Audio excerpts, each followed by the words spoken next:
Hello, boys and girls. That's my Mr. DT impression. What's up, everyone? My name is Luke Thomas, and this is the promotional malpractice for Wednesday, the 4th of, what month is this? October 2017. I haven't talked to you since September when I was gone on vacation, but I am back. I am back from the sunny shores of Cartagena, Colombia. It was a nice vacation. I'm glad to be back. Lots to get to today on the program. You have UFC 216, which is this weekend. I missed a couple of events while I was gone. I didn't catch all of them, but I caught most of them. So there's that. There's, of course, still looking ahead. Conor McGregor's next contest. There's a lot of sort of smaller issues. Chris Cyborg is feuding with the UFC, and Alistair Overeem is going to fight Francis Ngannou. Lots of good stuff going on. So any of those are up for grabs. Really, I'll say this. Anything is up for grabs. MMA-centric. But, if you got sort of boxing-related questions or jiu-jitsu or martial arts or even a little bit beyond that, let's experiment. Let's have a little fun today, shall we? And, of course, the best place to get that in is going to be in the comments section on MMAfighting.com where this post is embedded. And then, again, on Twitter as well. You can follow me on Twitter at LThomasNews. And then use the hashtag or use the hashtag chat rappers. But you guys know that all of the information for that is contained therein. Hang on, let me fix this doohickey here. As you see, I come prepared. There we go. It's a little bit better. Okay. Missed you guys. It was a good break. And, it was a good break. But the day I left, which was a Monday, I was insanely sick, not like stomach sick, but like some sort of terrible virus sick, and which lasted several days when I got there. And then I got sunburned like you just wouldn't believe. That Caribbean sun is no joke, man. I never get sunburned ever. And you might be like, well, Luke, you have to use like skin protection, sunblock. I did. Oh, no, you have to put on every 2 to 3 hours. Right. I did. Just got to understand that Caribbean sun will just cook you right through all of that. So it was amazing. My wife had to put something on me. It's like this South American version of like Pepto-Bismol. It's called I forget what it's called, but it's white. And you had to put it on a plier on your skin. And it actually worked out really well. I didn't suffer too badly from it. But yeah, that was a learning experience for sure. Okay, that was actually my second time in Cartagena. I didn't get burned the first time. I got torched this time. I don't know what the difference was. All right. Neither here nor there. Let us get to these questions. All right. First one up. Wow. Okay. Let's do it then. I guess you kind of have to, given the events. Oops. There we are. We're good now, right? Yes. Given the events of the week, I suppose you have to start with the Las Vegas tragedy, obviously, because this is tragic on its own terms. Wouldn't matter what city that it took place in, but that it took place in the United States and a place that is the fight capital of the world obviously brings it a little bit closer to home for many of us. Again, it would be a tragedy no matter what. Shocking in every capacity imaginable. The question here is, Luke, hopefully you had a great vacation. I did. Thank you. This could be a stupid question, but if the attack in Las Vegas was done by a terrorist group and not just a random person, would UFC 216 and other big events in the city be canceled? That would be entirely up to the security officials and the various private actors involved. I'm assuming if the attack had happened and it was safe and they had a reasonable degree of certainty that it was not going to have some sort of copycat down the street, it would be fine. Usually when there's an attack like that, they all happen in relatively quick succession. Even when the Bataclan was attacked in France, there were other satellite attacks, but they all happened within hours of the same thing. So my guess is yes, it probably would still go forward. And in fact, Dana White, credit to him, made a really great point because he was like, look, if you care about Las Vegas, the thing to do is to come here. I mean, yes, the situation that happened on Sunday night was, a monstrous act that is almost difficult to describe in the English language. And yet the reality is, generally speaking, of course, I know it sounds crazy to say in a week like this, but generally speaking, Las Vegas is safe. I've been there I've been there dozens of times and never had an incident. And I think we can all agree this is not one you can easily replicate at scale in Las Vegas this week. Spend money there, right? Go visit, spend money, stay in a hotel room, get a cab, buy a meal. These things are really good for the local economy and for the city and its morale, is to show that people don't stay away. In fact, in the face of these kinds of challenges, they show right back up. So actually, I really give tons of credit to the UFC, not merely for giving $1 million, and to Joe Rogan as well, donating the proceeds of his Friday show. I'm assuming this is going to be in the thousands. This is, not an insignificant contribution, but then to provide the kind of, it's not enough to say rhetoric, because that's not quite true. To provide that kind of steadfast emotional leadership, and frankly, this is the right idea. In an ideas contest, he's got the right one in this particular context. So I give a ton of credit to them for doing all the things that they've done. In your opinion, can this be prevented? How can this be prevented? Put as simply as possible. Gun control is the first thing that comes to mind, of course. But what other key changes need to take place? Sorry for not a related question, but really want to know your take on this. Well, look, this is not a political podcast, so I'll try to keep this to a very bare minimum. And I also know that, I think there was a piece today in 538 about this. Americans have never been more split on gun control. So there's nothing I'm going to say, because I'm not an expert on gun control. There's nothing I'm going to say that's going to convince you if you are, whether you are in favor of gun control or not. It's really not going to matter. But there is, I think, one thing we do need to have a bit of a public airing about. And I don't think it's partisan necessarily. It could become one, but I don't think that it is. One of the things I try to do, and I'm sure I could do a better job of it, one of the things I try to do is I try to read things I routinely disagree with, because sometimes if it's an outlet, number one, I'll actually agree. And number two, even if I don't agree, I'll have to try and figure out why. You really want to read stuff like that. You really want to consume stuff like that. And you have to be very judicious about what you pick. I certainly would not recommend reading or paying attention to InfoWars. This is deeply unreliable, totally unserious stuff, right? But there's probably a ton of things either to the left or to the right, depending on your political and worldview leanings, you could pick up that can really challenge your worldview, and you need that. And there's a lot of ways in which I try to do that. One of them has been, in particular this week, two writers I really like that I don't often agree with. Sometimes I do, but in many cases I don't. Ben Domenech and Charles Cook.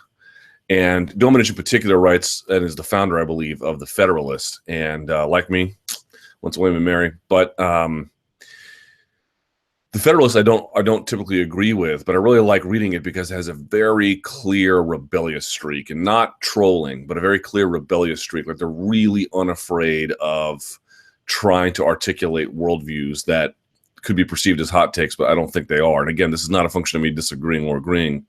They're not out there saying things they don't knowingly believe. They're really trying to argue things. And there was an article this week that I thought was actually kind of really interesting, in part because it made some great points. One was, I think the title of it was something to the effect of, Democrats don't have any answers for how to solve mass shootings. And he goes through and looks at, I believe it was a Nicholas Kristof article in the New York Times, who had proposed a series of gun control measures. And this person went through and delineated why each of those solutions either may not work, like it's not really clear that it would or it wouldn't, there wasn't a strong argument for it, or matter-of-factly would not. But the article ends there.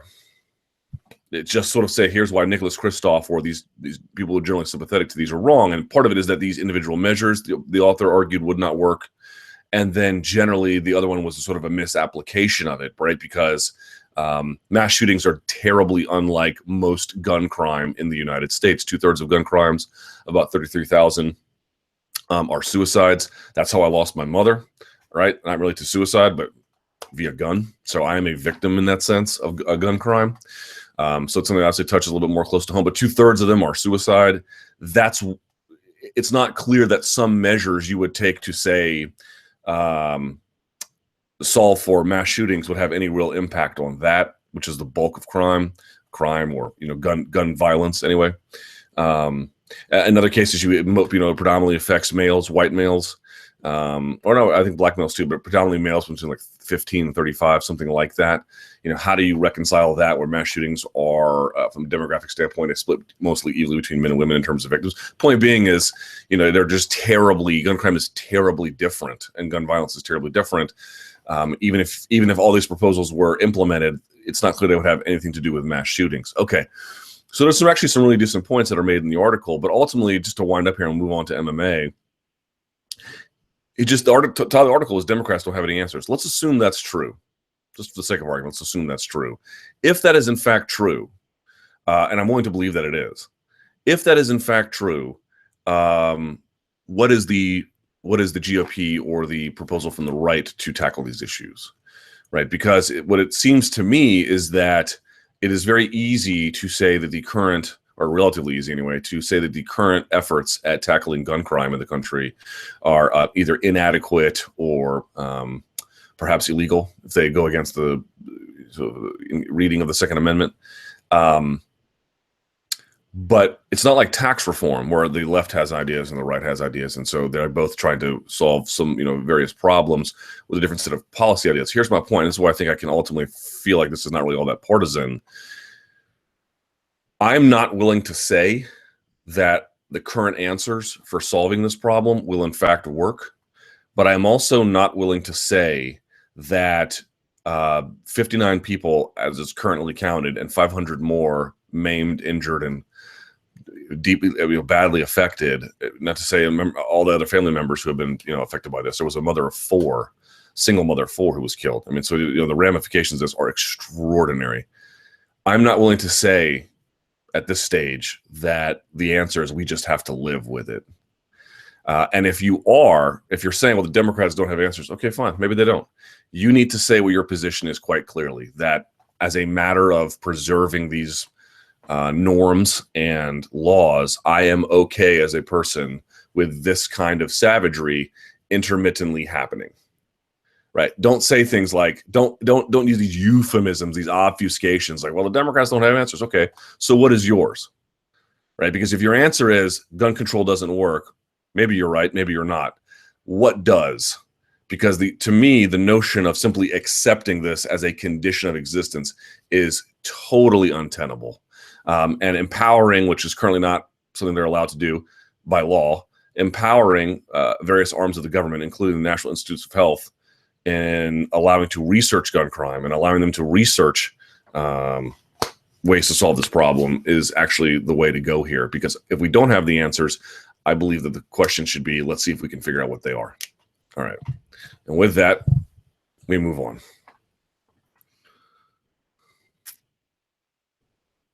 Jesus, the thread on this is huge. All right, Rockhold. Welcome back, Luke. Thank you. Hope you had a good holiday in Colombia. I did. Have you had a chance to catch up on the Rockhold Branch fight? Yes, I did. If so, what was your take on how Rockhold looked in that fight, given he has had roughly 15 months out? Okay, let me read the whole question first. Did you think the change of camp helped or hindered him? He started slow, but then systematically took apart Branch in the second and got a solid win, a tune-up fight that you advocate. Again, it was a little more than a tune-up fight. Could you put the slow start down to rustiness or maybe a weight cut? He mentioned the MMA Hour that he may go to light heavyweight, which could be a nice home for him, especially if DC goes up. However, DC didn't really seem to matter to Rockhold. What would you like to see him do next? All right, let's sort of go back and say what we thought about the fight. I thought all things considered, it went pretty well. There was that one moment where he was getting chewed up a little bit with his back against the fence, that flurry that David Branch had. But I thought, generally speaking, the management of the fight was basically okay. On the ground, damn, dude, Luke Rockhold is phenomenal. He is really, really good on the ground. And I think it's not just that he has a lot of skills and a lot of positions. He has excellent passing. He has excellent passing awareness. And it's an effortless kind of passing, too, where, if a guy's hunting for a pass, it can sometimes be easier to stop them because you're engaged in this chess battle. He gets it to where your brain is thinking about something else and he just slides and takes it, or he'll have good enough technique where you can't stop it anyway. There are guys who are just really naturally good passers. Luke Rockhold is a naturally good passer, and then once he takes mount, his balance is phenomenal. It's really, really, really, really good, especially for a big, lanky guy like that. Sometimes those guys don't have the best balance because if you're short and squatty, your weight is so collected in a sort of center of mass, it makes it hard to move. He doesn't have any of those problems. So I was really impressed by that. And then, David Branch gets him to tap to strikes. Pretty impressive. It's just, for me, it's like he seems to maybe have a little bit of range issues. He seems to maybe have, and again, this could all just be rustiness. I'm not saying this will necessarily affect him in his last one. But if there's any kind of common bond in, let's say, the second Bisping and Branch fight, it's that it's a little bit Alan Jobanish, where there's not enough defensive responsibility and anticipating an attack with head movement or range management. There's a little bit of something there, but I don't think either of those going forward are necessarily lethal, although it certainly cost him quite badly against Bisping. But short of that, I thought he looked good. Did the change of camp dramatically help him? Didn't hurt him, at least not much, not in any kind of demonstrable way. And if he's feeling good, and he's looking like he is once he took over, I mean, I'm not sure what you can really say. If he continues to have some issues striking, then maybe you could say something about it. But I don't know that there's any real evidence to conclude that, whatever he's doing down there with Henry Hooft is, pushing him backwards. I don't see that at all. What would you like to see him do next? His call out for GSP to not fight was pretty poor. And I would like to see him fight Yoel or Weidman for the next shot at Bisping GSP after Whitaker has had his shot, but that seems like a long time away, unfortunately. Yeah, any of those would be good. A rematch with Weidman would be kind of interesting now that both got back on the winning track. Seeing him fight Yoel would be kind of interesting as well, although I think Rockhold would really win that one, because if he could avoid a big punch, which is, again, there may be an issue there, but if he could avoid it, and he probably could, his cardio would absolutely just take over. Absolutely just take over. And so I don't know. But the Weidman one is kind of interesting to me. Really interesting to me. Getting the next shot at Bisping versus GSP, I don't know. But, I mean, that division is so messed up right now in terms of its contendership queue that it could possibly happen. It could possibly happen. But, yeah, I thought all in all, I give it a pretty high mark. B+, A-. Like, pretty good. Once he got going, man, he got going. Okay, the Mount Rushmore of MMA. On many occasions on Joe Rogan's Fight Companion podcast, they talk about this, but never narrow it down to definite 4 fighters, because it's pretty hard. Interestingly, on Chael Sonnen's podcast a couple of months ago, when it was brought up to him, he said that to make it onto Mount Rushmore like the real one, the fighters you include would have to be innovators of their era, e.g. Royce Gracie. Which 4 fighters would you put on Mount Rushmore, and what criteria would you look at when deciding? Does failed drug test affect a fighter's inclusion? You have Silva and Jones. Conor McGregor could definitely be classed as an innovator. Has he been around long enough to merit this inclusion? Randy Couture, because of his first 2 world weight. Jesus. When you say Mount Rushmore, are you meaning like sort of the 4 most important fighters in the history, something like that? So the first ones that matter, I mean, I guess you could put up Royce. What would my criteria be? This is a really bizarre question, because you sort of had to ask yourself which ones. I mean, it's easy to do Mount Rushmore with U.S. presidents because they all hold the same office. Now, the office means different things in different eras, but it's still the same office. So you're all judging against a common standard. It'd be much easier to do like the Mount Rushmore of UFC, or even then, the Mount Rushmore of MMA lightweights or something, UFC lightweights, because you're all under a common standard. So that's what makes this kind of difficult, because is one guy going to be let in? I mean, people are treating Mount Rushmore like the 4 most important people from the Hall of Fame or something, where it's like, okay, there's the general population of fighters, then the very elite ones, more or less, get put into the Hall of Fame. There are some exceptions, as we know. And then the Mount Rushmore would be inside of that, the truly elite group. I don't know. Yeah, I don't know. That would be a really tough one. Gracie seems like a shoe-in, just given the historical significance. But after that, do you put in a Silva or a St. Pierre or a Fedor or a McGregor, who's not even in the Hall of Fame yet? Although that seems like a foregone conclusion at this point. It's tough. It's tough. And it's sort of almost meaningless in a way. But it would be somewhere along those lines. So I don't know, something like Hoist, Fedor. Even Fedor at this point, I don't know. Something Hoist, GSP, I would put for sure. Silva, probably.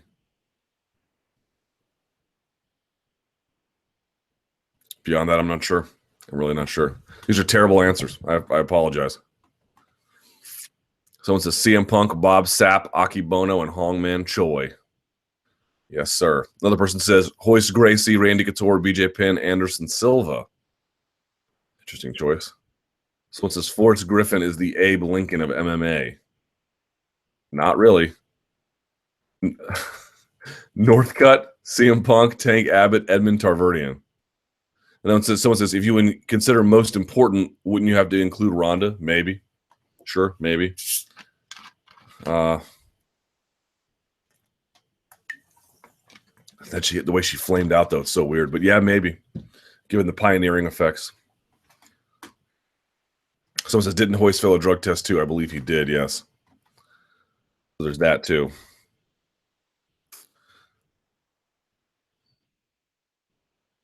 So yeah, maybe Ronda goes up. Yeah, man, it's tough. I think they haven't really narrowed it down on the Joe Rogan podcast. I mean, I don't want to speak for them, but it sounds like they haven't narrowed it down because it's really complicated. If you're all talking about people who held the same public office, measuring their historical significance seems a lot more manageable a task. But when you don't do that, it becomes much more difficult. Like, who would be on American football's Mount Rushmore? Who would be on world football's Mount Rushmore, you know?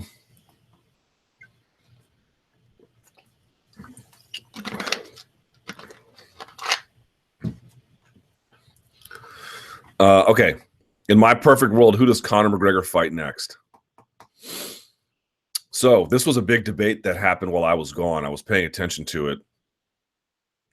And I was watching everything play out. I have to say, there was a while there, especially in the follow-up, the immediate follow-up, I should say, to Mayweather-McGregor, where it just kind of felt like that the toothpaste was out of the tube on the Nate Diaz fight. Like, that was just an inevitability that was going to happen. And that still may be the case, especially if the people that be at the UFC feel like they really need the kind of financial return that fight might offer. But I have to say, I feel like there's a bit of a shift change happening on that. Which is to say, think about it this way. It's not that, first of all, it's not that I'd be against seeing an Nate Diaz fight for a third time. I mean, it's not my number one choice. Let me be clear about that. It's not my number one choice. But I would hardly be, morally outraged by it. All right. But think of it this way. Conor McGregor himself, much to his credit, by the way, has said that that a certain amount of legitimacy has to be restored to the division. And I'm glad he said that because it's really true. Look, someone who holds the belt, we can all say whatever we want about these belts that make us feel better. Oh, they're just holding them onto them for bargaining power. And there could be some truth to that. But the reality is, if you hold a belt, you have a responsibility. You have a responsibility. It's as simple as that. That's why, UFC has sometimes made that hard to appreciate. And sometimes fighters themselves have made it hard to appreciate based on their own actions or decisions that they've made. But the reality is, if you hold a belt, you are assuming a position. You are assuming a certain responsibility. You are assuming the mantle of somebody who now says, my task is to hold position in almost all cases and accept challengers, right? I am the man or woman at this weight class. Let them come and try. That's really what this is about. It's about establishing a hierarchy and order a system by which the division moves. That's really what it's about. And yes, once you get the belt, it confers upon you greater paydays. It confers upon you more visibility. There's lots of things about it that are more than just that responsibility that impact your life. But that's fundamentally what this is about. It's what the recognition is about. It's what the responsibility that comes with it is about. And so for him to say that, I really appreciated that, because it desperately is needed. It's not like in every case the UFC currently has some sort of measure of chaos. I mean, whatever you think about the entertainment value of Tyron Woodley's last 2 fights, he came in saying he wanted money-weight fights, and the guy went out there and fought the #1 contender that everybody asked him to. So again, say what you want about the fights, but those were the rightful ones. But at middleweight, it's a show. At light heavyweight, God knows what's going to happen. Yes, Stipe is doing his thing up at heavyweight, but that got impacted partly by what happened to John Jones and what's going to happen with Cain Velasquez, and then lightweight is certainly up in flux. Max Holloway has finally restored some order to featherweight. Bantamweight is moving along quite nicely. We'll see what happens at flyweight. But the point being is, it's not. Look, this is the marquee division in MMA. I'm sorry. It'd be nice to return some order to it. And so, to me, you're asking me what would happen in a perfect world. Conor McGregor, I think we can safely say at this point, and perhaps I'm wrong, but if he fights, it doesn't matter who he fights at this point. He's good for about 1 million buys or more. I don't really feel like that's very controversial. Now, I'm not saying 1-7, 1-8. But 1-1, 1-2 feels fairly comfortable given his amount of celebrity. And so to me, it would not be a small fight if he fought the winner of Tony Ferguson versus Kevin Lee. It would restore some order, and it would remind us, look, what is the core product here? The core product here, I know some people want to just paste upon the structure of their pro wrestling worldview, that this is just real pro wrestling. And in some ways, that's an undeniably true thing. But it is also a place where the best fight the best. That is how it made its name. That is what the core product is. Not every time, not all the time, but mostly. And there's been enough of them mostly outside of the core product for us to say it's time to get back a little bit to that core product, especially if you don't financially lose. Not as much as you would get from the Nate Diaz fight, but you don't really lose. And to me, you look at Tony Ferguson's resume, already he deserves a title shot. If he goes out there and he beats Kevin Lee and becomes an interim champ, I mean, how could you possibly deny the guy? And Kevin Lee, no, his resume is not as good as Tony Ferguson's. But if he beats Tony Ferguson and he does claim that mantle, and he's a very polarizing guy, then that should be the guy who fights Conor McGregor. And I think Conor McGregor kind of wants it a little bit. Everyone, it's amazing. Everyone kind of treats Conor like, oh, I'm this guy who's going to chase money. And yes, of course, it's such a big part of what he does. It'd be foolish to say these aren't like very relevant considerations for him. But I also think it's very unfair just to say that's like the chief driving motivator for him. I do consider him a sportsman, and I do consider him a competitor, and I do consider him as somebody who likes to challenge himself. Again, why did he fight Mayweather? To get $100 million? Yeah, of course. But however, foolhardy it may have been, he thought he was going to win. He thought he was going to, because he's a competitor. So let him compete. Let him compete. Put the title up for grabs. Let's unify this thing. Let's see what can happen. Because I think you can make the Nate Diaz fight independent of a belt, independent of 155. I know Conor wants it there. I'm just saying. I don't think it hinges on whether he's the champion. I don't think it hinges on whether he wins or loses against the winner of Ferguson versus Lee. I really don't. So the interesting thing to me is you don't have to make you can make the Nate Diaz fight now, but you don't really have to.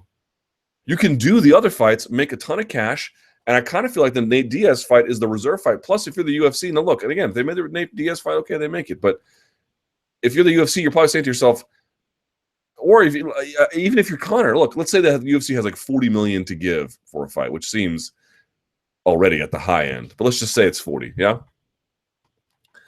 Conor's going to want 20 of that. He's going to want half. You're going to give the other half to Nate? No. He's not going to do that. So Kevin Lee can't command that. Tony Ferguson can't command that. That means whatever the pie revenue is, and this is partly a function of sales, but whatever the revenue share is, he would still get a giant check himself without having to share a ton of it. Now, there'd be more of it maybe to go around in an event where he fights Nate Diaz because of the size of the pot. I'm simply saying he could take a pretty significant pot from those two without having to worry about the rev share component. Against Nate Diaz, Conor has already said that maybe Nate's pricing himself out. So yeah, I'm in favor of him fighting the winner of that one, man. I really am. I like fun MMA is fine. Weird MMA is fine. There's a place for all of it. Catch weight fights are cool. There's a place for that too. But there's really Jesus, man, you've got maybe, one of the more important figures in the history of MMA currently in his prime. He happens to be the title holder of the most important and most talent-rich division. Let's see him put it on the line a little bit here, which I think he wants to do. Yeah, that's the one I want to see. That's the one I want to see.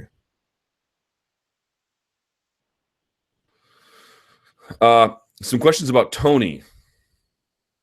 The general consensus seems to be that Kevin Lee is more marketable than Tony Ferguson, and this is something I do not understand and was wondering if you agree or not, because it does not make sense to me. I'll put the points below. All right, let's hear. Is Kevin Lee more marketable because he is a bad shit talker? I think we can all agree that exchange on Fox was hard to watch. Okay, I think that Tony is the more exciting fighter than Kevin Lee. Do you agree? Yes. So why is there a general consensus among MMA media and fighters like Ariel? Ariel's a fighter?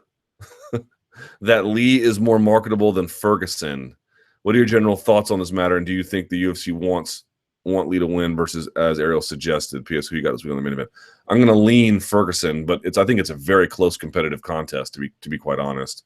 The thing is, I think Tony has more ways to win, but Tony takes a lot more risks, and I think a guy like Kevin Lee can really take advantage of that. So I think this is going to be a very, very difficult fight for either guy, but I guess we'll see. Yeah, so this is an interesting one. Okay, it's hard to believe if you've never met Kevin Lee. If all you know about Kevin Lee is what you've seen on YouTube or heard on podcasts or something, I don't really know how you view him. How do I say this exactly? He exists in the minds, I think, of a lot of people in a certain way. That is not how he comes across when you interact with him personally. Now, that's true of a lot of fighters. It is hyper true of him. He is, number one, much younger than all these guys and coming into his own. Number two, I think he's got a natural gift for self-promotion. And you can say, look, well, everybody hates him. Right. A natural gift for self-promotion. And three, I think he's just more aware of how to pull media levers. He's just more keenly in touch with that. Now, as good as Conor McGregor, I don't think so, but pretty good. And I think that's why you got the youth on his side. He claims to be the guy who can, turn the African-American markets to the UFC. That remains to be seen. But certainly beyond that, he just has a certain savviness with the media, and that probably colors our perspective in maybe a direction that doesn't necessarily deserve to go. But it's just, you look at the stuff online, everyone's like, this guy is this guy is that, and it's not. You just have to believe me. It's not how he comes across in person. Now, he comes across in person as divisive and loudmouth and says a lot of things, but these are all things that, you just look at the ingredient list. Yes, they may hate you, but what are the ingredient lists for things to get a lot of attention and potentially become a bigger star? He has a lot of them. Now, I've seen some hyperbolic treatment of him. Is he going to be the next Conor McGregor, the black Conor McGregor? Well, I don't know about all that, but I do think, given the youth, given the savviness, and given how polarizing he is, he has a lot going for him. Tony, I think, figured things out in a more gradual way for himself. Number one, the big appeal of Tony is how exciting his fight style is and how ridiculous his resume has become at this point. He earned his place the old-fashioned way. Very, very, punch your ticket and then, lunch pail style way of just working his way through the lightweight division. And I think a lot of people quite rightly respond to that. Later on, he picked up some media savvy and about how to interact and make a splash and things like that. And it's come a long way. I just don't think it's quite as effortless as Lee's. But don't confuse we like a guy better than another guy with that being ultimately who's more marketable. You can be very marketable and be an absolutely a person who is greatly reviled. by the wider world. And I see a lot of people really angry at Kevin Lee. That works to his benefit.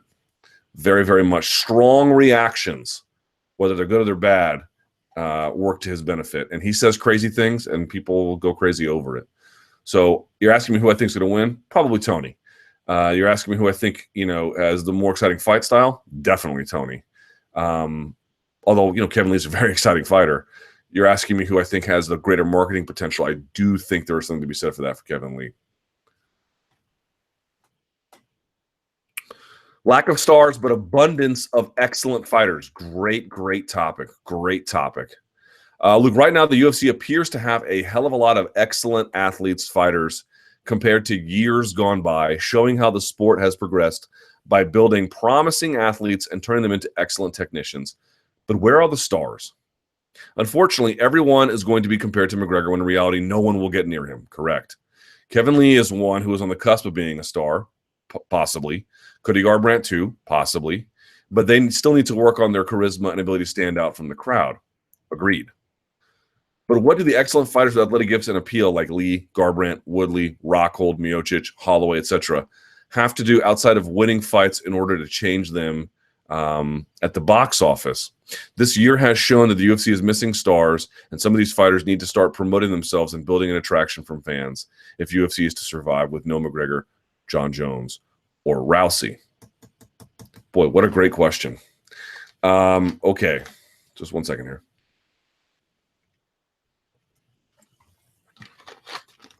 I was thinking about something related to this.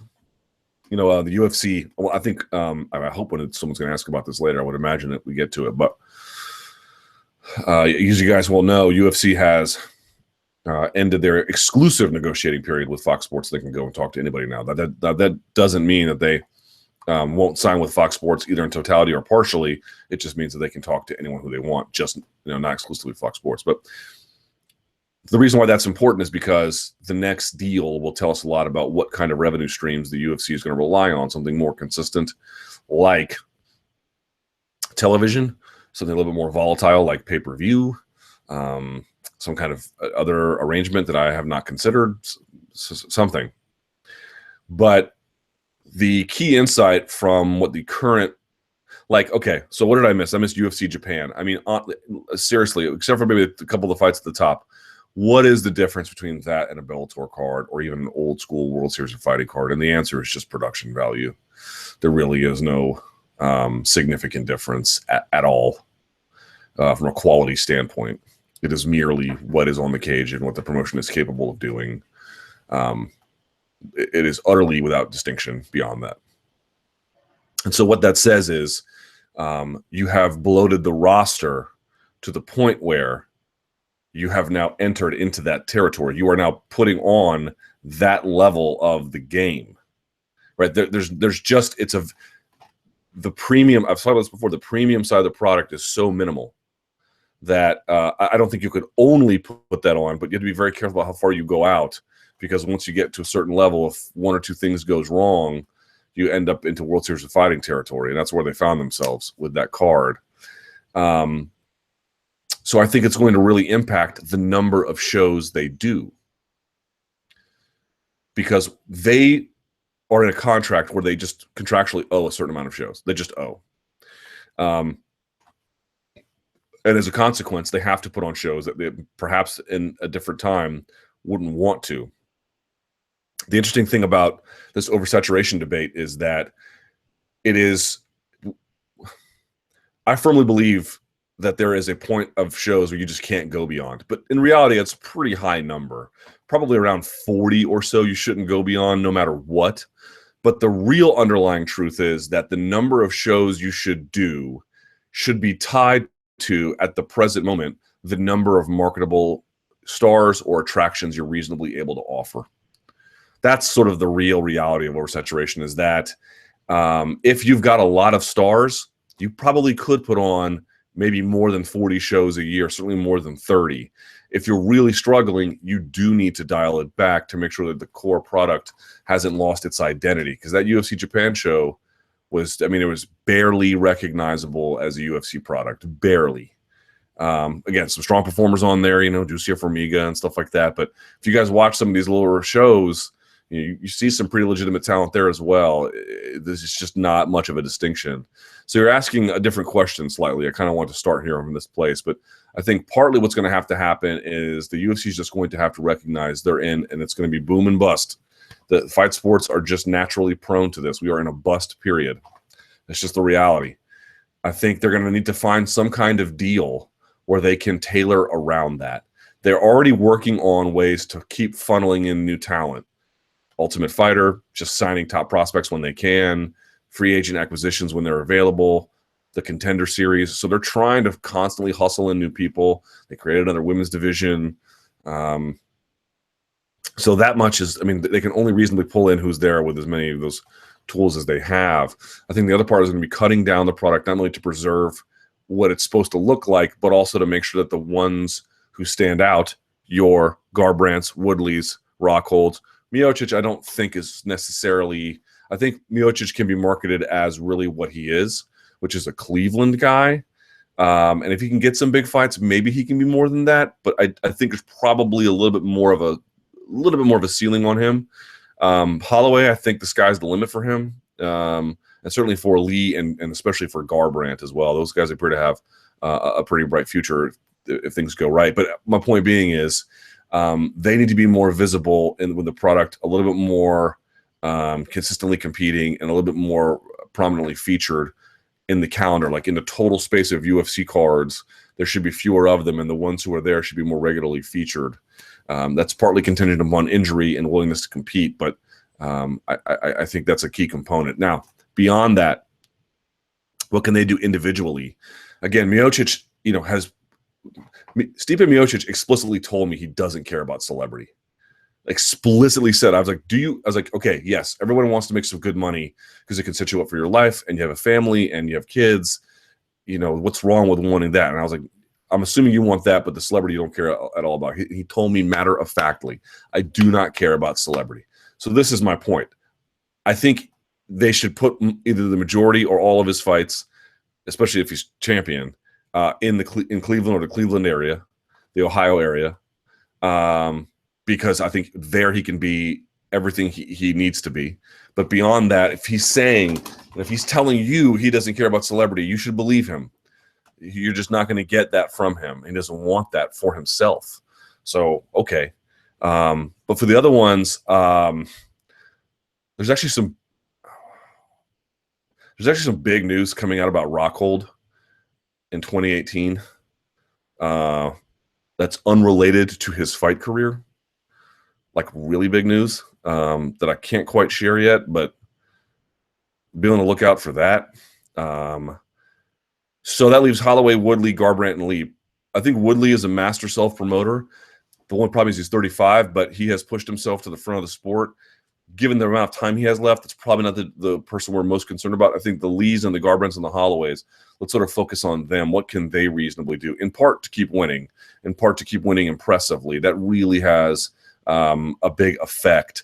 But beyond that, we always talk about, yes, you have to have these memorable wins in the octagon and then, these memorable speeches on the mic afterward. But it seems to me you have to do more than that too. It seems to me you have to really rattle the cage outside of it in some kind of way.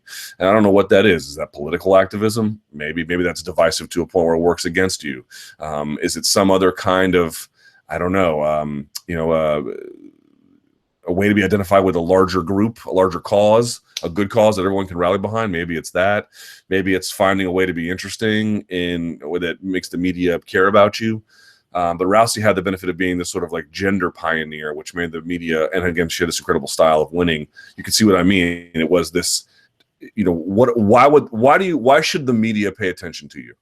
Like, what is it you're doing that the media needs to really pay attention to what you're doing?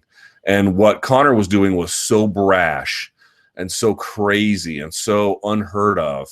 And then he backed it up all those times that it became over time this sensation. That's the way he did it. Ronda Rousey had these incredible wins and was this gender pioneer. John Jones, had this family story, but it was more than that. He was just going in there and bulldozing people in ways that we hadn't really seen. Now, all these issues outside the cage or even inside the cage notwithstanding.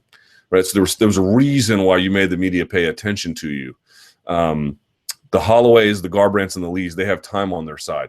Maybe Lee is that guy who finally begins to bring in the full totality of the African-American market, in which case, boom, here you go.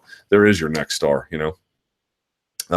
But that really is what you have to just think about in that case. And it's not really about, when I say, you know, what's the media, you know, how do I explain this? It's like I've said, they don't owe us anything, but just think about it generally. If someone like Chuck Mindenhall wants to write about you, like really, oh my God, I really want to write about this guy. What are you doing to make him want to do that? Because if Chuck feels that way as a fight fan, chances are many other people do. And then he can tell your story in a way with this wide, you know, just disbursement of his ideas and his storytelling ability. You know, that's really what you have to do. And you know, because it's not necessarily media dependent. You can go around the media and just do things directly through social media and whatever. But you get the idea. Like, why is it that beyond what your in-cage exploits are, what are you doing in the wider world that makes you stand out? What are you doing in the wider world that makes you unique? What are you doing in the wider world that makes people have to pay attention to you? What are you doing in the wider world that makes exposure of what you're doing interesting to people?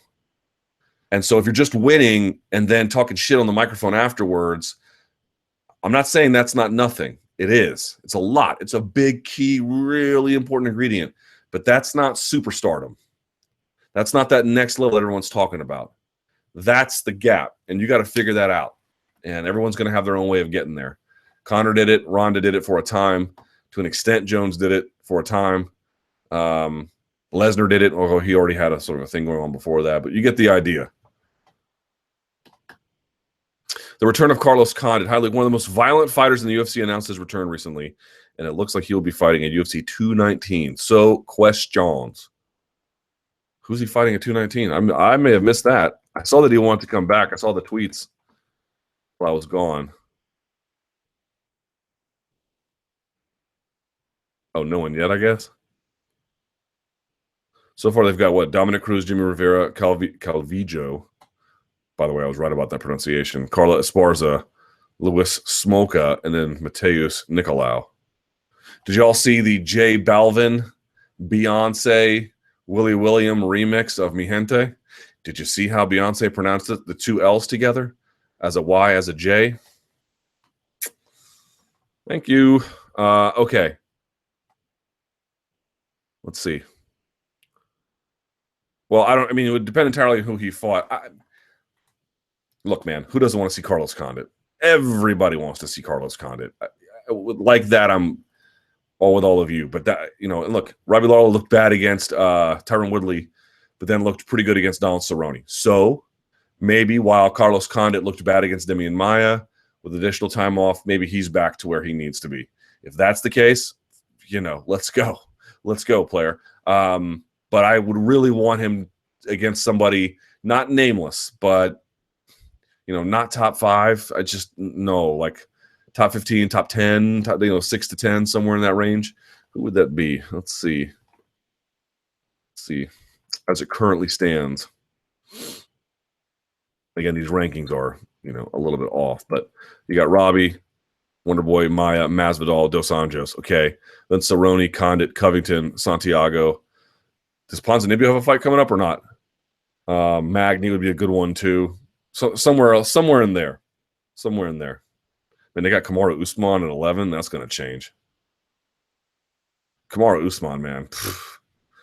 That dude is so naturally talented. It's insane.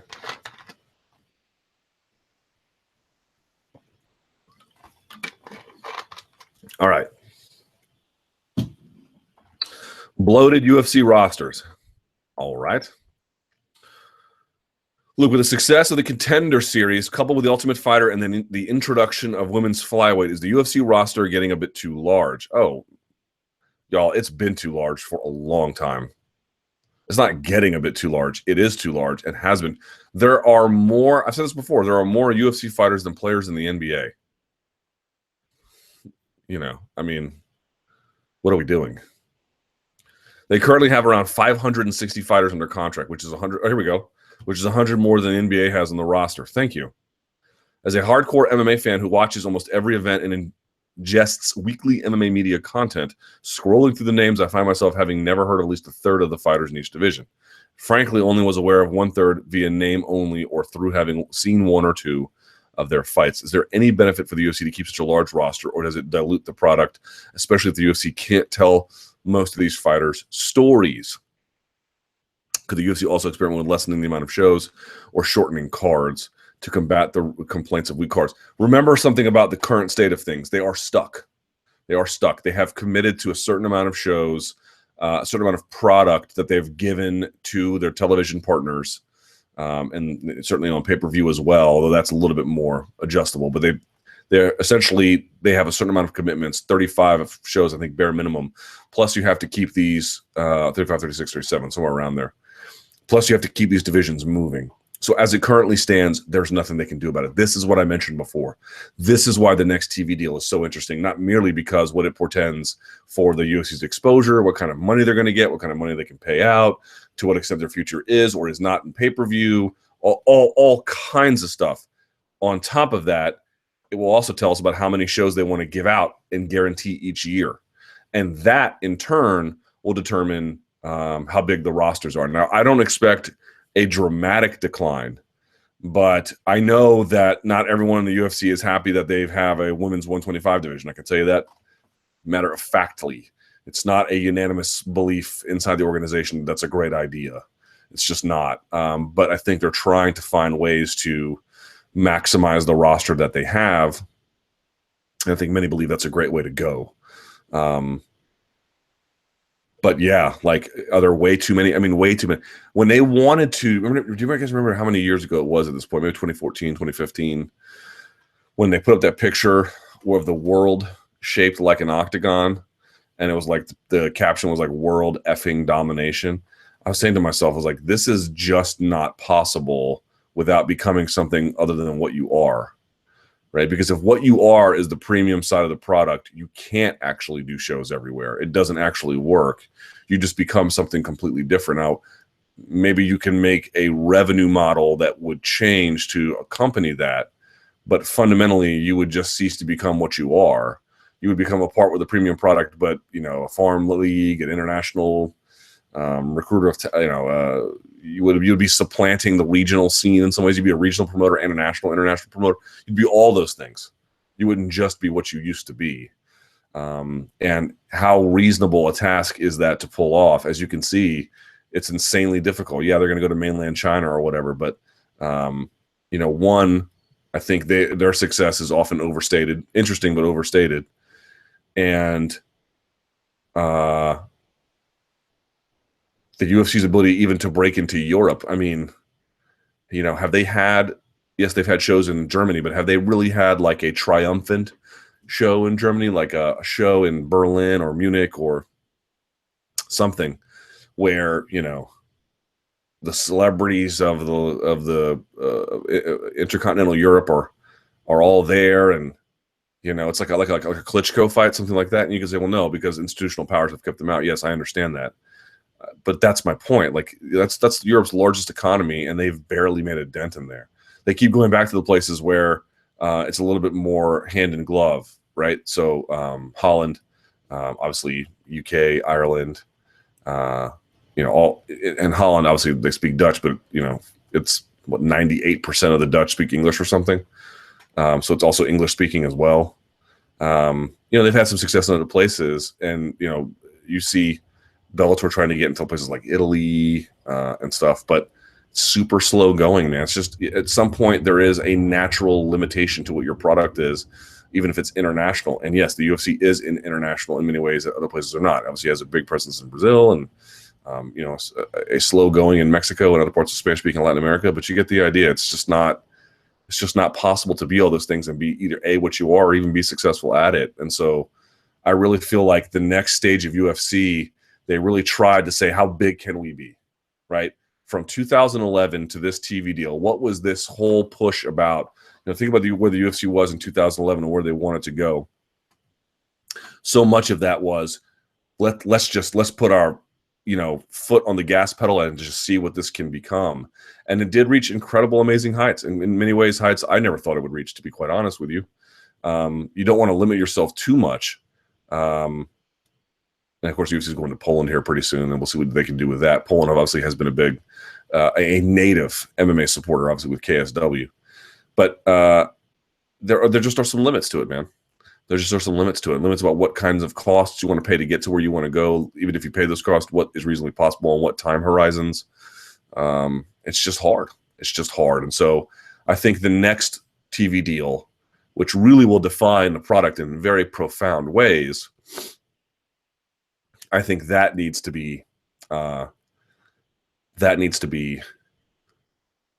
they pare back they need to pull back a little bit, right? They need to edit it a little bit, curate it a little bit, let it over deliver a little bit. Some of that I think is really warranted at this stage. Cruz Rivera, initial thoughts of the matchup. Going to be interesting. I haven't thought much about it, but Luke, is the delay around Miocic announcing a new fight because of the contract dispute? That is my understanding, yes. But that's okay, because you can make some interesting fights around him in the meantime, so I'm okay with that. UFC 216, Luke, in your opinion, who has the best chance of getting an upset this weekend among these three fighters? Lewis versus Verdum, okay. Borg versus DJ, okay. Or Lee versus Ferguson. Is Lee? Is the underdog. I'm sorry.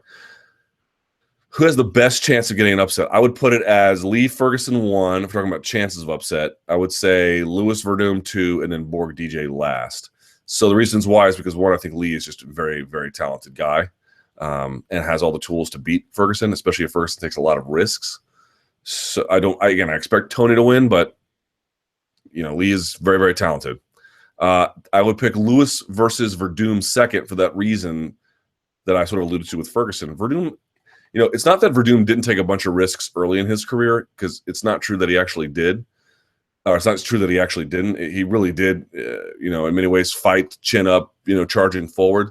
That's not necessarily new. But there was a portion there, like with that Mark Hunt fight, the Cain Velasquez fight, where he was really fighting smart. And he always fought smart on the ground, because it's Verdum. But, where he was on the stand-up, making guys look away and then jumping with the flying knee and, popping Cain slowly from the outside, getting him to charge, and then jumping on the gi. Like, he was just doing really smart things. And then, like, in his last few fights, he's running out there and throwing a jumping side kick to heavyweights right away, which is crazy. I mean, it's fun, but it's crazy. He beat Travis Brown the second time. And yes, Verdum's older, but Brown is not the same as he used to be. And it was like, yes, he won convincingly, but I don't think he won as convincingly as he did the first time he fought Brown. And then, he goes and then who did he fight in his last contest? Was it Overeem?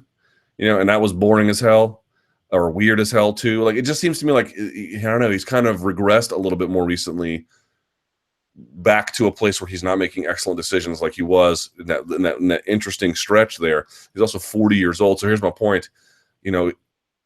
Obviously I still probably suspect Lewis has susceptibility to body shots at range. If Verdum fights smart, this is a totally winnable contest. But is Verdum going to fight smart? He can't take punishment like he used to, And Lewis, whatever else you want to say about him, just packs a jackhammer of a punch in either hand, really. Wouldn't be too smart to challenge that, would it? So this really is on Verdum. And then, Borg versus DJ, anything can happen. Borg could show us something we didn't think of before, but that's what it has to be for him to win. He has to show us something we haven't seen before, because otherwise what we've seen doesn't really give an indication that there's a whole lot he can give to DJ. But, how many of us were like, oh, poor Holly Holm, she's walking out to her death there against Ronda Rousey. Then she goes and just bludgeons her.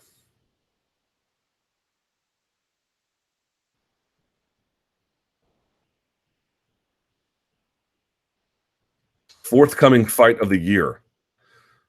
Who do you think, do you think the fight of the year will come from the final few months of the year? You've got Ferguson Lee, Cerrone Till. That should be a good one. Matt Brown versus Diego Sanchez. I should be going to UFC Norfolk, by the way. I applied for credentials. I should be going. Cody versus TJ. Frankie versus Holloway. Cruz Rivera. Have I missed any? Someone says Lima versus Rory. Yeah, Lima versus Rory should be sick. And then Poirier versus Pettis. Another good one. Ooh. And you missed, I don't know how long it will go, but you missed Ngannou versus Overeem.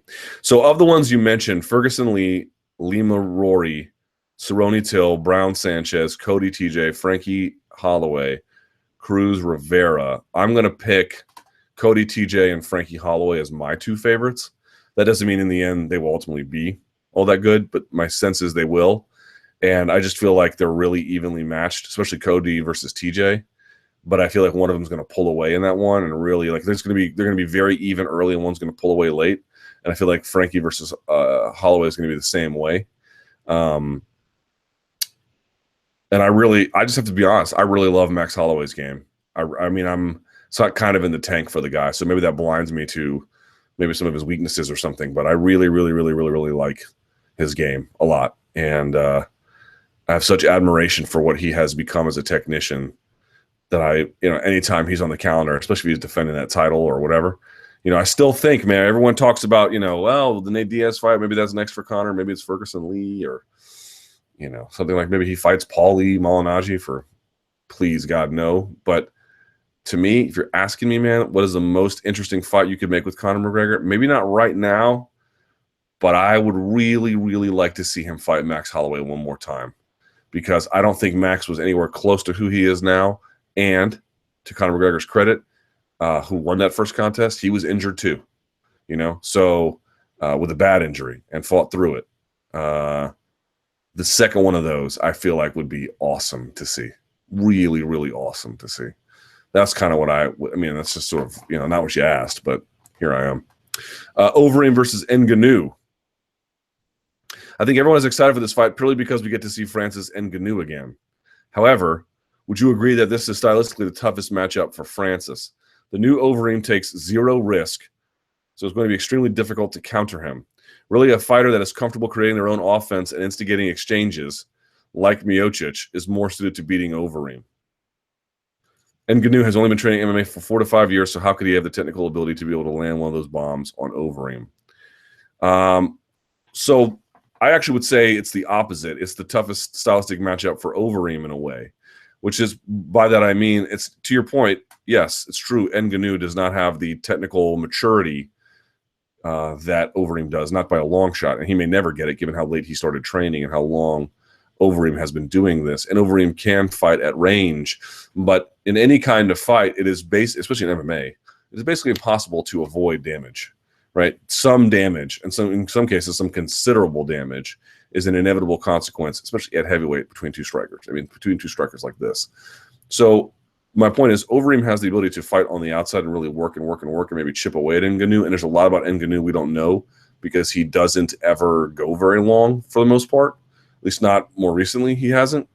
And he keeps getting better over time. So it has been deceiving in some ways. But his power is so fight-altering. His ability is so dramatic to change a contest that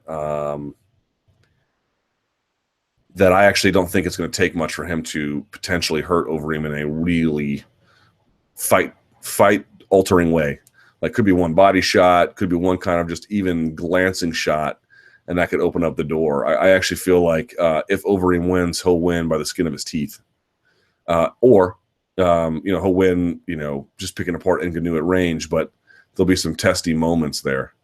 Ngannou, you're right. He doesn't have the technical maturity, but he's going to land at some point, right?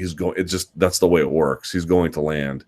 And when he does, what is Overeem going to do about it? I sort of feel like, I wouldn't say that with just about any heavyweight striker, but with him, you can say that because it's just blinding power. And there's a little more accuracy to it than folks realize as well. And he's just so athletic. So yeah, he's going to land on Overeem.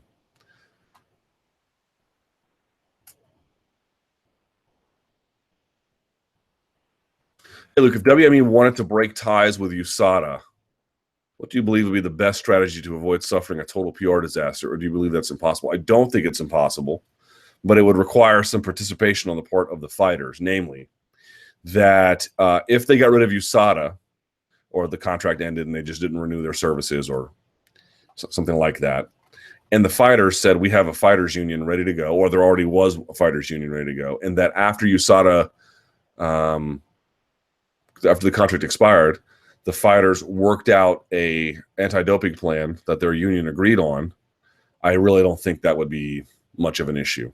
I don't. Now, if they, from a PR standpoint, whatever else you think about anti-doping, but from a PR standpoint, if they just said we're not going to renew our services with USADA and then said we're just going to go back to state commission testing, or something like that, there probably would be some serious concerns for that from a PR standpoint. That would look quite bad because that would just look like you abandoned it because it became inconvenient, which it has become inconvenient. But I think some people would argue that that inconvenience is a necessity. So if you were abandoning that, it would look quite bad. But if you substituted it quickly with something where the fighters had a say, where the fighters had some involvement and some control, much like all the other leagues do, I really don't think it'd be that big a deal. I don't. But, short of that, I don't know. Potential 3-division champ? No, let's... Women's flyweight champ. I'm happy that this is finally happening, but having actually watched the season, I'm basically seeing a bunch of sacrificial lambs being led to an inevitable slaughter at the hands of Joanna or Valentina. Correct. Question is, who do you think is the most likely to be the women's flyweight champ in a year's time? Shevchenko. Folks don't realize this. Shevchenko is undefeated, I believe. I should be right about this. Shevchenko is undefeated against Ian Jacek in Muay Thai. Now, this is not Muay Thai, but everyone wants to see that fight, but it's not much of a rivalry. Shevchenko is the queen there, like by far. So we'll see what happens at 125. But you're asking me who I think is going to win at 125? Yeah, I think Shevchenko's going to be the easy champion there for sure. I don't think anybody down there can beat her.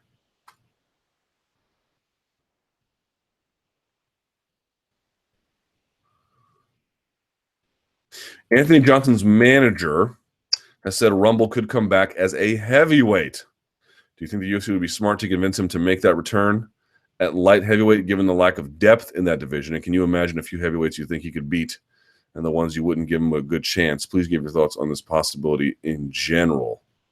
Actually, my thought was if he does come back, it should be at heavyweight, right? I mean, look, if he retired because he really was tired of everything in a real existential kind of way, then he should stay retired. If it was one of these things where, you had Habib, for example, who, when he cracked his ribs, he was like, I might be retiring. And then he ultimately decided against it. But, sometimes if you've just been tired of training and you've been injured or just some part of the grind just chews you up enough, you get sick of it. But with some time away, sometimes your feelings change. If that's the case, that's fine. But the way he went out against Cormier was a little bit disconcerting. Namely, look, and I mentioned this before, when one of the sort of revelations of these older fighters in Bellator has been that they don't pursue the fight with the same kind of vigor as a young man does, right? I mean, when the bottom drops out on them, it drops out pretty fast, relatively speaking. And that's so noticeable because even when a guy wins or loses in MMA, if they're young enough and they're talented enough, yes, not everyone has this exact same kind of ferocious hustle as Diego Sanchez, but the point being is there's generally a pretty serious pursuit of the fight, right? That's why they're in there. When you don't see that, it stands out because it is so unusual, and it stood out in that Cormier contest. Now, again, that was a function of maybe he was just too much wear and tear and just couldn't deal with his life anymore and wanted out. That's fine. But all I'm saying is let's not put up any roadblocks to the guy coming back if what he wants to do is come back because he is feeling better, right? He's not quite wearing the weight of MMA anymore. If it's, however, because whatever proposed marijuana business he was trying to get off the ground hasn't quite turned a profit on the horizon that he thought it would, that's a little bit more concerning. I cannot say that is the reason. I'm merely speculating, but just something to keep in mind. But, coming back at heavyweight, sure. Who could he fight? Let's look at these heavyweight donkeys. You've got Tim Johnson, no. Travis Brown, no. Curtis Blades, sure. Arlovsky, you could do that rematch. Junior Albini, sure. Stefan Struve, sure. Olenek, sure. Tybura, sure. Volkov, sure. Derek Lewis, sure. And it starts getting a little bit more difficult for him. Hunt and Gnu, Velasquez, Verdum, and Overeem. But any of those guys, yeah, sure. It's like very easy to decide on what fights for him. Gustafsson or Ozdemir, who has a better case for a title shot from a ranking standpoint? The community in here looked divided in the comment sections lately.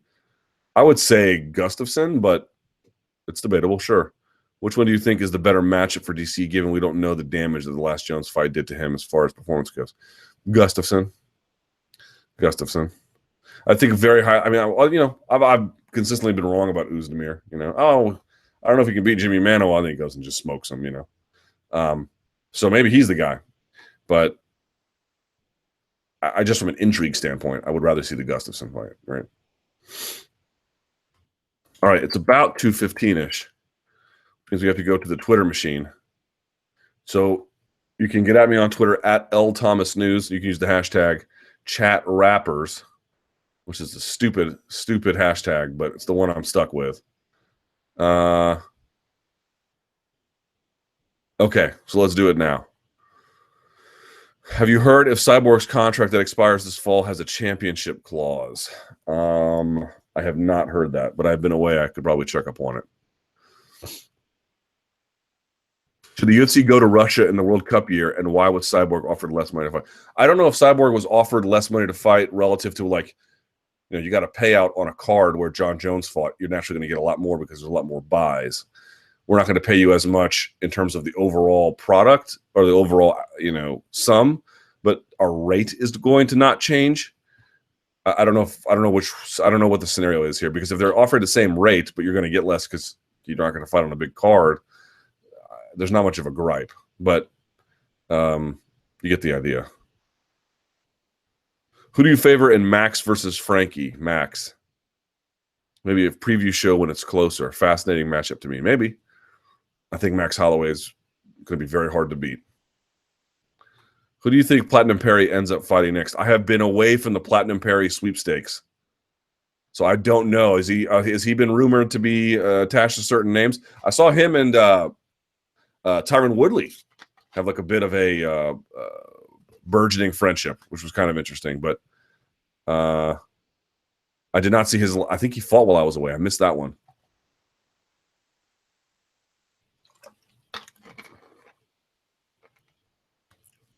You're giving Conor a pass for ducking tough fights at 145 and 155. Okay, let's say that's true. All the more reason for him to fight the winner of Ferguson versus Lee, correct? So there you go. Once the female 125-pound champ is crowned, who is likely to be the first challenger? Yeah, Joanna? Sure. What is the chance of MVP coming to UFC? Right now, it's 0. Conor is the reason why there is no hierarchy in the UFC. He lacks self-awareness. Okay? The clamoring for post-fight call-outs is really annoying. It's not natural. Then your merits should be enough. I would mostly agree with that, actually. Everyone's like, that's the key. That's the trick. It can be. It can be.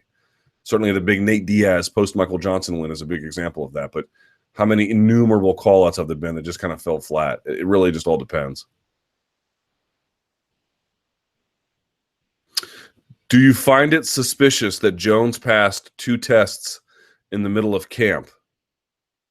No, I do not find it suspicious. I don't know what you mean by suspicious, though. He tried a new supplement that late?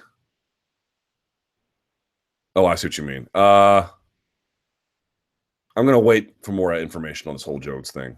I mean, I don't think anything came out of it while I was gone, and nothing new has been added to it, and I really feel like I want to hear his arguments for this, and I want to hear what USADA has to say about it, and I'm guessing they're going to hammer him, and there's going to be an arbitration, and I'm curious to hear what the arbitration panel has to say as well. Now that Bullet Valentina is going to go to 125, is Joanna going to have a hard time dominating this division? Again, anything's possible. Things could change. But Valentina, you're going to end up seeing is going to have her way at 125. Doesn't matter who you put up there. So, an opinion on Catalonia. I don't have much of one. This is not as, I mean, I've been to Barcelona once in my life. It is an absolutely spectacular place. I don't have much to say about it because I don't really understand the dynamics of Spanish history particularly well. I know that they have their own language. I've seen it. You go to hotel rooms in certain places. And I remember my hotel room in Barcelona. I think this was on the Gran Via. I could be wrong about the street, but it was all the instructions were in English, Spanish, and then what is it, Catalan, and it looks a bizarre looking language. It's like a mix between French and Spanish and something else. Anyway, I don't know enough about it. Certainly, you would want to not tamper with people's democratic aspirations, but I just don't know enough about it to say anything. So beyond that, you know. Thought. Oh yes, this is so true. Thoughts on Gordon Ryan moving from no gi to gi. Also, will he move from MMA within the next 2 years? Did you guys see Gordon Ryan at ADCC this year? Holy shit! Whoa, whoa, whoa, whoa, whoa! I mean, you know, the fact that he couldn't beat was it Felipe Pena in absolute. Okay, all right. And here was the crazy part about it. I did not see all the matches, but I mean, dude, here's the truth about things like EBI. It's an interesting tournament. I still prefer, I've made this point a million times, I still much prefer points to no-gi, or sorry, not no-gi, I'm sorry, sub-only. I know that sub-only is a little bit more palatable for people who have so they come from MMA because they don't know necessarily all the intricacies of jiu-jitsu. And that's fine. You know, there's a place for everything. It's not my favorite. I think points is better. And ADCC, by the way, is points mostly, but you get the idea. But EBI has typically recruited what I would call the A- or B class level of grappler. Now, those guys are very, very, very, very, very good and can compete with the A level. It's not like there's this drastic difference, but they typically don't win. Like, you know, there are some guys there who are very, very talented, and they can place maybe at ADCC, you know, in the top 5, top 7, which is hard to do, but they don't really win. And Gordon Ryan goes out there and not only wins, but, you know, is just subbing the entire world. You know, submitting Keenan Cornelius is just insane. Is just insane. I mean, I can't remember all the guys he submitted. It was a shocking run. And the funny part about it all was, you know what? I felt bad for him because this is the match I did see. Dylan Dennis gave Gordon Ryan everything he could handle. Dylan Dennis did an amazing. Like, it's sad that Dylan Dennis, you know, he's had some bad runs at some recent competitions and it hasn't looked all that great. He actually looked really good against Gordon Ryan. It's just that Gordon Ryan pulls guard and has this interesting thing where he sets up a leg entanglement, waits for you to apply the leg entanglement, and then does like this weird ankle pick again. And almost had it working on Dylan Dennis, but Dylan Dennis kept shutting it down. It just so happened that was the first match that the both of them had in the 88 kilogram division. And then JT Torres winning the 77 kilogram division. And then, my God, Craig Jones out of Australia submitting on the same day, Hamilo Bahal, I believe, and Murillo Santana. What? Like, shocking. So, like, Craig Jones is Australian, but I have to say that was a huge moment for American no-gi grappling, for Torres and Gordon Ryan to win. And for Gordon Ryan to go in there and submit everybody that he did and effortlessly was shocking. I think he submitted Cyborg too, if I'm not mistaken. Abreu. Totally opened my eyes about him. I mean, he had my respect before, but now he has my respect as an A-class competitor with the very, very, very, very, very highest level. Now, will that translate to the gi? I don't know. Keenan's way ahead in the gi, way ahead. And it's all these lapel guards that, you know, reverse de la worm guard and stuff that, you know, if you've not really been working in, you're going to have a hard time catching up with. And Gary Tonem, those guys, they don't put on the gi all that often. But, you know, I'm not ready to count out Gordon Ryan. Really happy to see him, but he is the preeminent American talent in no-gi grappling on the world stage, period. That is the guy. Amazed by what he was able to do at that ADCC. Blown away. Okay.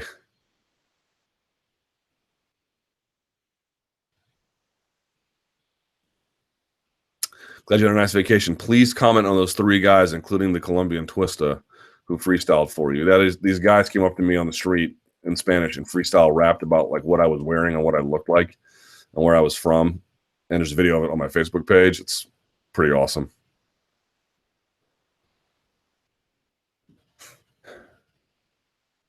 Do you see Stipe Miocic versus Daniel Cormier being the next fight booked for them while contenders arise?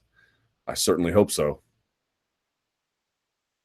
Is there any talk with the new UFC ownership of scaling down the number of pay-per-views?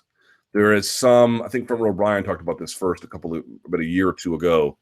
There is some documentation to indicate that they might be considering that in an effort to, number one, have a more, not a more frequent presence on pay-per-view, but a more robust one, and then giving some of the better content to the television providers to get a bigger, bigger rights fee. Does Schaub have a point about Bisping GSP being in New York a bad thing due to passing strict medicals? I had a bigger concern for Bellator NYC when you had like Vanderlei versus Chael and Fedor fighting, and then Mehmet Trion's in good health, but he's older, and they all seem to get through it. So probably not. But I didn't hear what Schaub had to say about it. But is there an additional risk in putting it in New York? Yes, there is an additional risk in putting it in New York. What do you think of Triple G versus Canelo? I thought Triple G won that pretty easily. Adelaide Bird, man. what a clown. What a total clown. And, there was that media member who was grandstanding in the post-fight press conference. I don't remember who he was. I think I've blocked him on Twitter or at least muted him because he's an incredibly stupid person. But let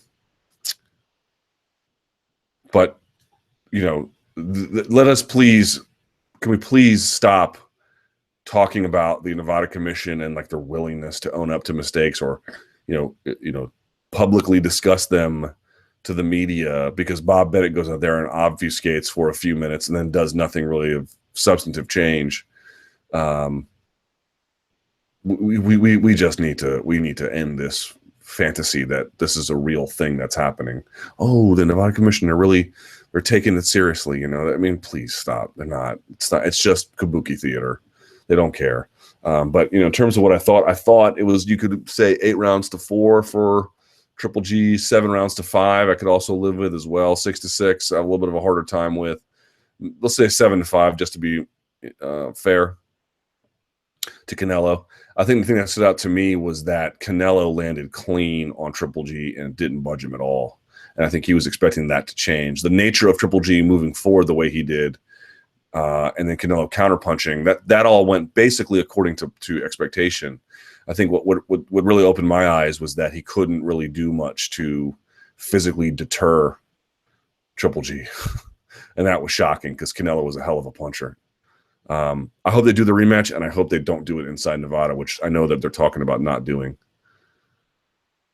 Who do you find has the best social media presence currently?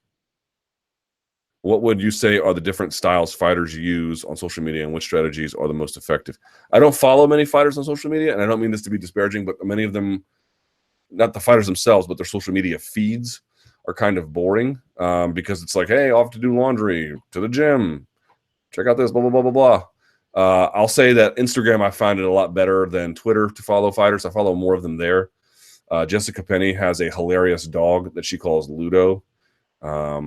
That is amazing. Who else do I like on social media? I like following Phil Daru for the coach at American Top Team. If you're into powerlifting, this dude posts all his powerlifting stuff on there, as well as like scientific studies around what kind of training or stress or programming is best. It's really, really cool stuff. You can check that out. But most of my social media is just news and a few people that I know, and journalists. And on Facebook, on Instagram, it's mostly people involved in some kind of lifting. Klokov, Kristen Pope, Max Ida, Johnny Candido, Brian Shaw, Silent Mike, Alan Thrall, that kind of thing. So what else did I miss?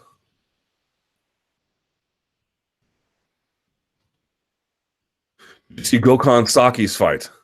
What did you think of his potential in the thin light heavyweight division? I did not see that yet. I saw that he got tested a little bit and then it came out and then he was able to kick his mouthpiece, but I actually have not watched the contest. If you look at a post-fight interview, I know which one you're talking about. With Jones, he says, I beat DC the first time when I was off steroids. Why would he say off? The quote was, I beat DC the first time when I was off steroids and the second time I was off steroids. Again, I'm not really going to look into whether that was an admission, inadvertent, or some way of misspeaking. I want to hear like hard evidence. Hard evidence is what I want to hear. And you've got some of that. Of course, the A and B sample coming back positive. But I want to hear real evidence. But, you know, if you guys want to believe that he's guilty of the things you think he might be, who could say that you don't have good reason to think that? Because you do. Will Chris Cyborg versus Holly Holm happen? Boy, I can't tell if Cyborg is a malcontent or partly a malcontent, and then the UFC interactions exacerbate that. I don't really know what the issue is with her, and you know, you hear things from inside the UFC about how she's a malcontent, and then you know you hear some of the offers that the UFC makes her, and you're like, well, maybe she has a right to be a malcontent. They just don't get along. They just don't get along. There's just no other way to say it. The UFC and Chris Cyborg don't get along. They don't work well. Some partnerships just don't work, and I don't think this one. I mean, not to say that it couldn't work, but it would take a lot of effort, and it just doesn't feel like that one is a match made in heaven. And maybe she's hard to work with no matter the promoter, but they don't work well together, and it's just a fact. What you can do about it, I don't know. I really don't. But she just seems desperately unhappy at all times, and whether that's because she's a malcontent generally or she's pushed into being one because of her treatment, I don't know. I really don't. Ooh, the Pixel Book is Google's first premium convertible laptop. It's $1,000, 4-in-1 design, 10 hours of battery life. Your boy might have to get that. Gonna have to steal $1,000 though, because after vacation, I'm broke. Okay. Thank you so much for watching. We are back, large and in charge. Please subscribe to MMA Fighting, which is the channel below. Give the video a thumbs up. I always appreciate it when you do. Ariel, I believe, is off to Las Vegas either today or tomorrow. Today, I believe. And there is an MMA beat tomorrow. I'm going up to New York, so there is an MMA beat. The train rolls on, and it should be a lot of fun. So thank you guys so much for patiently waiting while I was gone. I really appreciate it. And, yeah, you want to email me, lukethomasnews@gmail.com. at LThomasNews on Twitter. And until next time, haven't said this in a while, ladies and gents, stay frosty.